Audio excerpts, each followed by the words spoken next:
Cristian Lomaquin, a quien vamos a entrevistar hoy día, es ingeniero comercial de la Universidad Católica, fue máster en la Universidad de Chicago y es un destacado profesor de economía.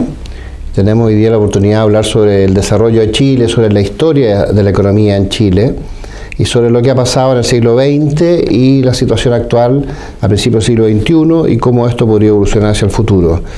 Muy bienvenido, Cristian. Encantado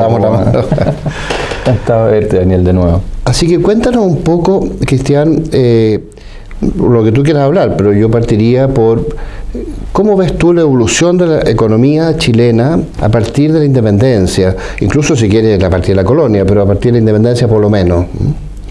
Bueno, mira, gracias. Yo enseño economía chilena, he hecho el curso, entonces me gusta, digamos, dividir analíticamente la economía chilena en cuatro periodos, ¿no es cierto? El periodo colonial, el primer periodo de la República, de 1830 a 1925, el segundo periodo de la República, de 1925 hasta el quiebre institucional del 73, que en realidad desde el punto de vista económico no termina el 73, sino que empieza a terminar el 76, por ahí.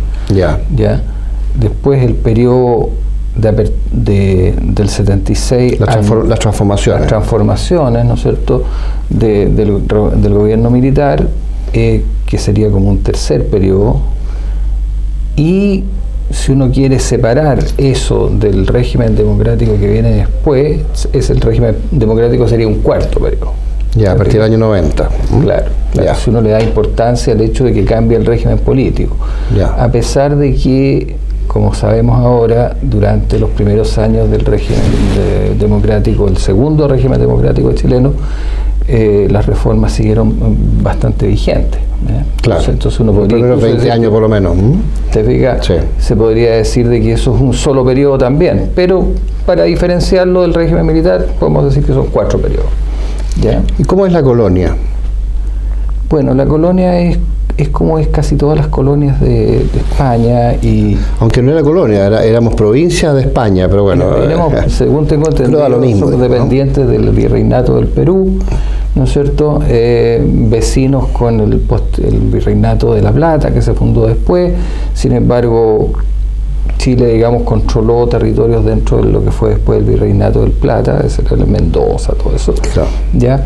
Y bueno, pero lo importante es que España mantenía un régimen mercantilista, como también lo hacía Inglaterra y Portugal, por decirlo de alguna manera. Con ciertos monopolios. Monopolios, ¿no es cierto? Monopolios estatales en el comercio y muchas restricciones al libre comercio, incluso entre las colonias, en el caso español. Todo estaba centrado en esta Casa de la Contratación en Sevilla, que dicen que es legendaria, yo no la conozco. No sé. Pero pasaron muchas etapas distintas durante esos 300 años. Puede ser, puede que haya el periodo de los Habsburgo, el periodo de los Borbones. En España. Los reyes Borbones fueron cambiando unos con otros en sus políticas. Finalmente, no sé, vino la expulsión de los jesuitas, que eran un motor de industria, curiosamente. Eso fue al final del periodo, si no me equivoco. Bueno, 1776, sí. Eso aparentemente hubo celos ahí, porque los jesuitas efectivamente fueron muy industriosos en Sudamérica. Era un periodo también, hay que pensar, Daniel, que era un periodo en que se estaban haciendo las cosas, recién. Es decir, digamos, instituciones... Y éramos muy poco. Éramos muy poco, exacto. Y habían conflictos con los aborígenes y qué sé yo. Entonces, se trabajaba un poco bajo un sistema militarizado. ¿Qué nos pasa con la independencia? Con la independencia... Desde el punto de vista económico, ¿no? Bueno, lo más evidente y lo más obvio es que, aparte de que tú puedes ahora manejar tus finanzas públicas, ¿no es cierto? Puedes recaudar tus impuestos y hacer tus obras públicas. Y de hecho, por eso uno de los primeros ministerios que se forma después de la independencia es el Ministerio de la Hacienda Pública, ¿no es cierto? Que además toma el nombre de la Hacienda, que era la unidad económica esencial en la época colonial. Por eso toma el nombre, mucha gente se podría preguntar por qué el Ministerio de Hacienda el Ministerio de las Haciendas, de los fondos. Exacto, era el Ministerio de la Hacienda Pública porque se entendió de que el Estado era como una hacienda también. Y fíjate que es bien interesante porque en otros países que no tienen la tradición de la hacienda, como Estados Unidos, el Ministerio de Hacienda no se llama Ministerio de Hacienda. Claro. Se llama Finance, Department of Secretary of the Treasury. Yeah. El secretario del Tesoro, me parece que es el Ministerio de Hacienda. En cambio, en todo Sudamérica existe el Ministerio de Hacienda, porque todas las colonias, incluso las portuguesas, trabajaban con la Hacienda como unidad económica básica. Y curiosamente era más importante que el Ministerio de Economía hasta el día de hoy, ¿no? Bueno, el Ministerio de Economía es un ministerio muy posterior. Claro. Corresponde, fíjate que cada ministerio, acabo de ver por ahí un gráfico de alguien que hizo una historia de los ministerios en Chile, es muy interesante. Los ministerios se fueron fundando según cómo el Estado iba viendo las cosas.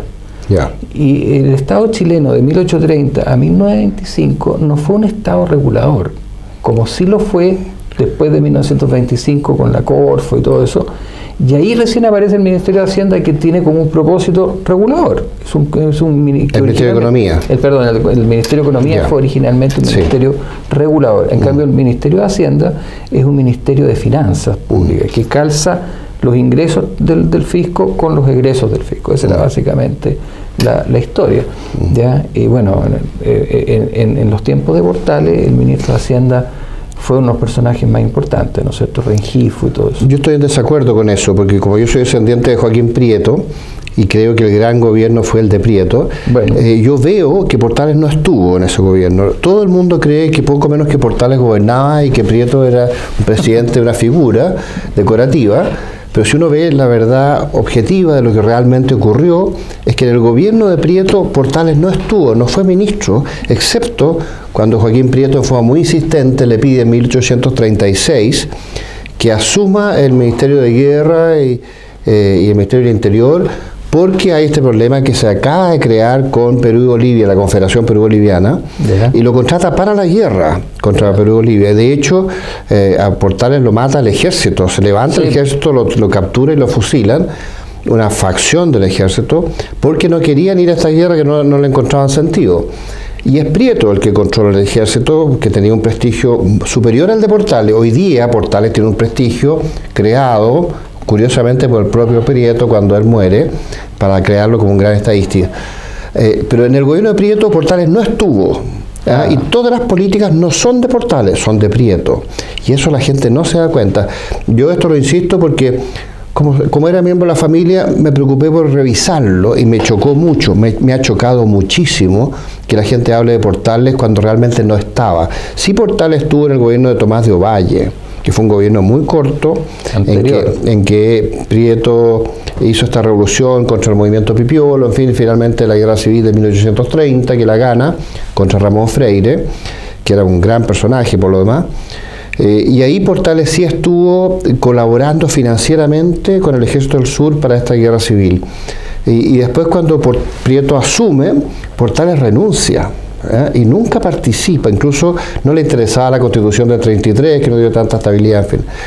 Eso es un paréntesis, entre paréntesis, porque todo el mundo cree esto, todo el mundo cree algo que no es verdad.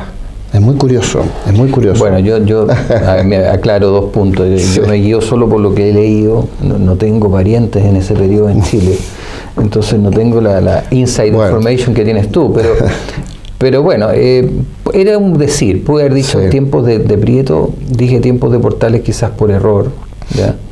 Pero entendemos cuál es el periodo. Claro, así que se habla del régimen portaliano, y el régimen portaliano, curiosamente, no sé cuál podrá ser, porque el que estaba era Prieto, después estaba Manuel Bulnes Prieto, era su sobrino, y después pudo haber sido José María de la Cruz Prieto, que era el otro sobrino, que finalmente no fue porque hubo un cambio de los electores en Concepción y la elección la ganó Manuel Montt. Pero Concepción se levantó porque le habían cambiado los electores. Y Coquimbo en el norte se levantó contra el régimen porque le habían cambiado los electores, entonces le dieron menos poder relativo a Concepción y a Coquimbo, y hubo una guerra civil que nos afectó. Entonces hubo un gran crecimiento económico, y esto lo estábamos viendo recién conversando con Cristian Lomaquín. Este es un estudio que acaba de hacer José Díaz, Rolf Lüders y Gerd Wagner, que se llama La República en Cifra, desde 1810 hasta el año 2010, y ahora quieren completar esto hasta el 2020. Esto acaba de salir de la Universidad Católica, del Instituto de Economía, Y es muy interesante porque dicen que hubo una caída del ingreso durante la guerra de la independencia, por la guerra, ¿no? Claro. Y curiosamente, cuando asume Ramón Freire, después de 1823, se empieza a estabilizar la economía y empieza a crecer con Prieto y con Bulnes. Con Montt tiene una caída por la guerra civil interna, pero después a mediados de gobierno vuelve a crecer y después vuelve a caer porque hay una segunda guerra civil al final del periodo de Montt. Pero después vuelve a estabilizarse la economía y a crecer muy fuerte con el gobierno de José Joaquín Pérez Mascayano. Y ahí hay hasta Pérez, desde Prieto a Pérez hay un gran crecimiento en la economía. Y después, curiosamente, con Federico Errázuriz y los liberales, que uno pensaría que eran como más orientados a una economía liberal y de comercio, curiosamente baja la tasa de crecimiento. Y después hay una crisis en 1873, una crisis mundial, que nos afecta poco antes de la guerra del Pacífico. Y después por la misma guerra también hay ciertas dificultades para crecer, pero terminada la guerra y durante parte final de la guerra, ya Chile se financia con el salitre que acaba de capturar y empieza a crecer bastante bien. Hasta, como dices tú muy bien, el año 1925 y con la gran crisis del 30, que cambia las políticas, y finalmente nosotros notamos en este libro, una gran decadencia relativa de Chile entre 1930 y 1975 más o menos, el gobierno de Allende y los primeros 2 años del gobierno militar, que todavía había una inercia de caída, y nos tocó la crisis mundial 74, 75. La inflación seguía en 400%. Y la inflación siguió, la inflación empezó a bajar, pero seguía bastante alta durante mucho tiempo. En fin, y ahí viene todo el periodo de crecimiento económico, según este libro, con el gobierno militar, desde el 75 al 81. El 82 hay una gran crisis que dura un par de años, sí. Y el tercer año todavía estamos guateando, pero ya el cuarto año, o sea, por ahí por el año 84 empezamos a crecer, 85 empezamos a crecer mucho, y de hecho entre el 84 y el 90 Chile tiene la tasa de crecimiento más alta del mundo occidental. Que es muy interesante ese periodo. Ese dato no lo sabía. No sabía, era alta, pero no sabía que era la más alta del mundo occidental. Fíjate. Ahora, China crecía más que nosotros, pero en el mundo occidental el que más crecía era Chile.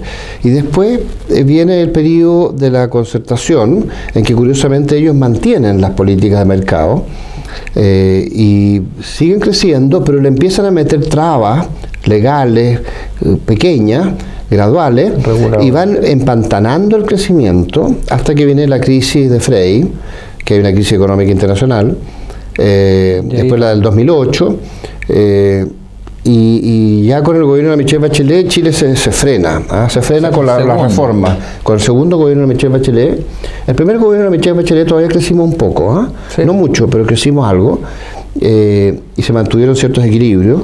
Y allá el segundo periodo de Michelle Bachelet con la reforma, la famosa retroexcavadora, el país se tranca. Eso es lo que dice este libro. No sé cuál es tu comentario sobre esto. Mira, varias cosas, pero a ver, un poco saltamos a toda la historia de un solo paraguaso, pero sí. 2 cosas que quedaron pendientes de lo primero. En los tiempos coloniales la Casa de la Contratación de Sevilla era esencial porque generó una burocracia y una mentalidad burocrática respecto de cómo resolver problemas económicos que hasta cierto punto se proyectó a toda la historia chilena después, ¿ya? De eso que se necesita el permiso, que se necesita claro. Esto, que se necesita lo otro. Después, en el régimen, en los primeros del año 1830 a 1925, Chile básicamente entra al comercio mundial, cosa que no sí. había podido hacer en la época colonial, y descubre sus ventajas comparativas, que hasta claro. ese momento no sabía cuáles eran. Claro. Descubre la minería, claro. ¿no es cierto? Descubre el salitre. No, pero había minería en la colonia, sí, pero más artesanal. Sí. Era una minería artesanal, pero sí. no tenía la potencia claro. industrial y en gran escala. Basada en era una minería de metales, seguramente, ¿no es cierto? Porque los españoles tenían esta obsesión por los metales, pero la minería chilena no ha sido... Del guano, el salitre, dices tú, que era distinta. Ha dependido, claro, más bien del fenómeno industrial del hemisferio norte. Ya. El salitre se convirtió en un insumo importante para ciertas cosas, ¿ya? Y después el cobre hizo lo mismo con la electricidad. El cobre no vale por su valor como joya, que nunca lo tuvo realmente mucho, sino que vale como insumo industrial. Entonces, esa conexión con el mundo industrializado es la que enriquece a Chile, y esa se pudo hacer en gran medida porque tenía una apertura a todo el mundo industrializado, comercialmente hablando. Sí. Entonces, cuando viene Arturo Alessandri con la llamada cuestión social, que se la repite mucho. ¿La del 24 o la del 30? No, 32. Del año 20, su primer gobierno. Claro, él cambia la Constitución. Una de las cosas que hace es cambiar la Constitución y, bueno, es cierto que el régimen chileno en sus primeros 100 años fue un régimen bastante segmentado. Los que votaban eran básicamente las personas que tenían quehacer económico o tenían educación suficiente. Pero eso en todo el mundo occidental, incluyendo Estados Unidos también, Inglaterra incluso. Puede ser, pero el hecho es que era una élite la que votaba. Claro, Arturo Alessandri cambia la Constitución y cambia la política, porque permite votación mucho más generalizada. Y ahí es cuando este país cambia políticamente, cuando la izquierda aparece fuerte, ya en el año 38, y al aparecer la izquierda cambian las prioridades también y cambia la forma de hacer gobierno. O sea, empieza a aparecer, ¿no es cierto? Algo más populista. Bueno, aparece el gasto social. ¿No es cierto? Que antes era en cierto sentido voluntario, en cierto sentido dependía de organizaciones benéficas como la Iglesia. Las grandes masas de beneficencia que manejaban los sectores privados, que eran bastante efectivas, eso es reemplazado por el Estado. Por el Estado. Y por el clientelismo un poco, ¿no? Bueno, y por un gasto político mucho más masivo. Claro. Mira, hay un ejemplo acá, que yo lo aprendí no hace tanto tiempo, pero que está aquí unas cuantas cuadras. El Hospital del Salvador, que hoy día es parte del Servicio de Salud Pública, ¿no es cierto? En algún momento fue un hospital manejado por la Iglesia. Por eso se llama Hospital del Salvador. Y tiene una capilla y era manejado por monjas en la parte enfermera. Pero eso en todo el mundo occidental, también en Europa. De acuerdo, entonces lo que estoy tratando yo de enfatizar es el punto de que Chile tenía un sistema de salud que lo manejaban básicamente organizaciones benéficas como la Iglesia, que a su vez tenía un régimen tributario especial y qué sé yo. Pero el Estado no se metía directamente. Ayudaba a la Iglesia para que lo hiciera. El gran cambio con los gobiernos de a partir del año 38 es que esto se convierte en una burocracia estatal. 38. Sí, Pedro Aguirre Cerda, yo diría que el Frente Popular. El que le da el paso más grande, ¿no sé? Probablemente quizás con Arturo Alessandri empezaron algunas cosas antes, pero el gran paso ideológico lo da Pedro Aguirre Cerda, y eso la izquierda chilena lo reconoce. Ese es el primer gobierno popular para ellos.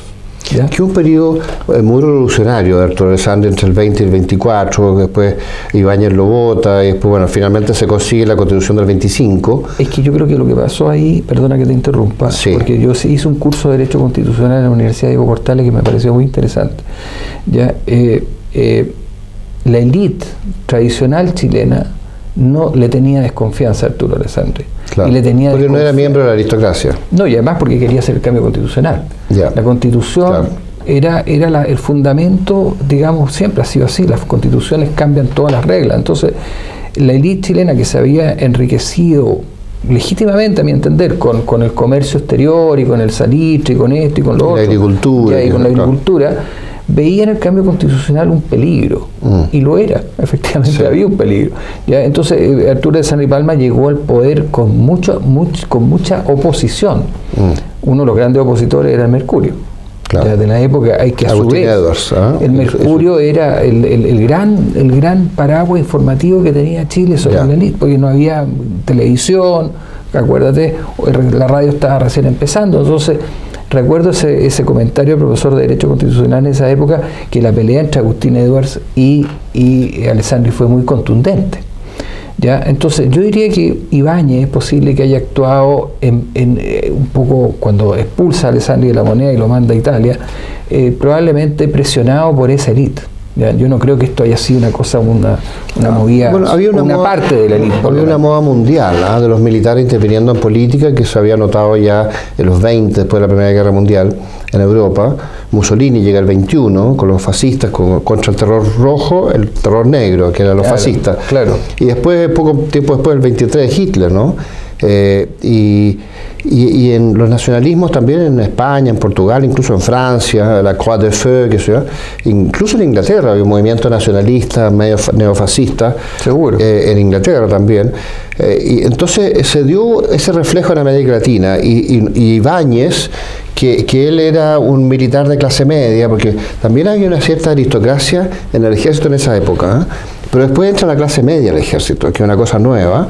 Ibáñez fue uno de estos casos, y él, que tenía una política nacionalista también, incluso muy cuestionadora de lo que había sido el ejército durante la Guerra Civil de 1891, en que hubo este ejército de civiles que se enfrentó al ejército profesional, y este ejército de civiles, basado en la Guardia Nacional, finalmente derrota al ejército profesional, pero parte del ejército profesional había apoyado a la Guardia Nacional, y la Guardia Nacional eran civiles entrenados militarmente, entonces tampoco eran civiles, sino que era gente que operaba como civiles, pero tenían este entrenamiento tradicional que venía de las milicias coloniales y de la Guardia Nacional que formó Joaquín Prieto después de la independencia.